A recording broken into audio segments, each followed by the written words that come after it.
Cancers या त्वचा के कैंसर्स सारे कैंसर्स का 1% कंट्रीब्यूट करते हैं हमारी कंट्री में, but in reality skin cancers common होते हैं। इट इज़ जस्ट दैट कि वो रिपोर्ट नहीं हो पाते हैं। मैनी टाइम्स जो स्किन कैंसर्स होते हैं वो डर्मेटोलॉजिस्ट या कोई और डॉक्टर्स डील करते हैं, तो वो हमारी कैंसर रजिस्ट्री में अंकित नहीं हो पाते हैं। बट इम्पॉर्टेंट है कि आपको स्किन कैंसर्स के बारे में पता होना चाहिए और उसके रिस्क फैक्टर्स को समझकर आप अपने आप को प्रोटेक्ट कर सकते हैं। स्किन कैंसर्स किन को हो सकते हैं? स्किन कैंसर्स यूजुअली जो लाइट कम्प्लेक्शन के लोग होते हैं उनको ज़्यादा होता है इन कंपेयर टू डार्कर कम्प्लेक्शंस। उसके अलावा आपकी रेस, जेनेटिक और भी कई फैक्टर्स डिक्टेट करते हैं कि स्किन कैंसर्स आपको हो सकते हैं या नहीं। जो ऑस्ट्रेलियंस हैं या जो लोग जो आपके हिली एरियाज़ में रहते हैं जहाँ की सन एक्सपोजर की जो रेज़ हैं वो डायरेक्ट होती हैं, वहाँ पे इंसिडेंस स्किन कैंसर का ज़्यादा होता है।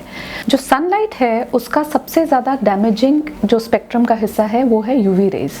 यूवी रेज़ स्किन में कुछ डीएनए में चेंजेस लाके कुछ म्यूटेशंस कर सकता है, जिसके चलते आगे कैंसर्स डेवलप हो सकते हैं।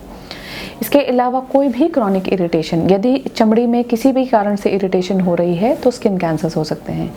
हमारे कुछ राज्यों में जहाँ धोती पहनने का कल्चर है, वहाँ पे धोती की एज से काफ्स पे बहुत बार एक कैंसर जिसको हम कहते हैं धोती कैंसर नोन है। कुछ बर्न्स के अगर पेशेंट हैं, अगर बर्न्स के जो स्कार हैं उनके अंदर भी कैंसर डेवलप हो सकते हैं, उसको हम मार्जुलिन्स कैंसर कहते हैं। So any chronic irritation can cause skin cancers.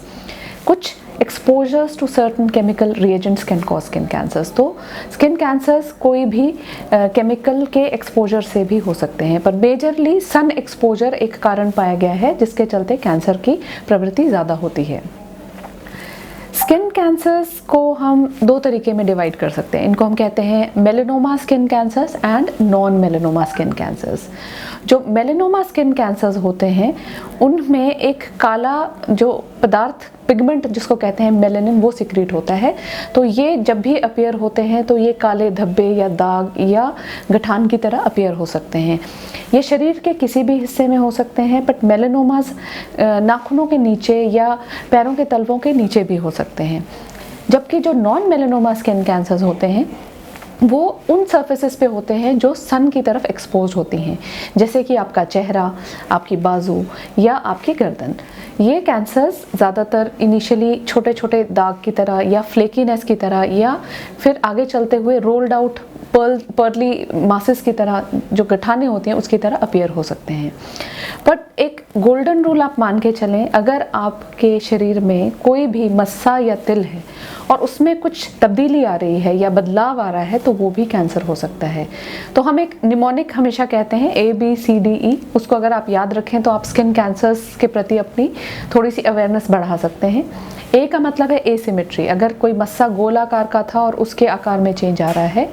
B border, अगर उस जो तिल का बॉर्डर है वो इरेगुलर हो रहा है। C अगर उसका कलर चेंज हो रहा है। D अगर उसका डायमीटर, उसका आकार का साइज चेंज हो रहा है। E इरप्शन, वो फूट रहा है, तो वो कैंसरस हो सकता है। So I think it is important कि आप इन सब साइंस एंड सिम्टम्स का ध्यान रखें, अपने आप को सन से प्रोटेक्ट करें।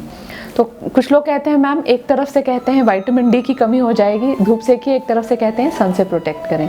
So sun protection particularly is important for those people जो कि बहुत देर तक सन एक्सपोज रहते हैं, खासकर हिली टेरेन्स में रहते हैं जहाँ पे मैंने कहा कि यूवी रेज का जो डैमेजिंग इफेक्ट है वो ज़्यादा पाया गया है। Keep yourself covered and I think these are the things which can protect you against skin cancer.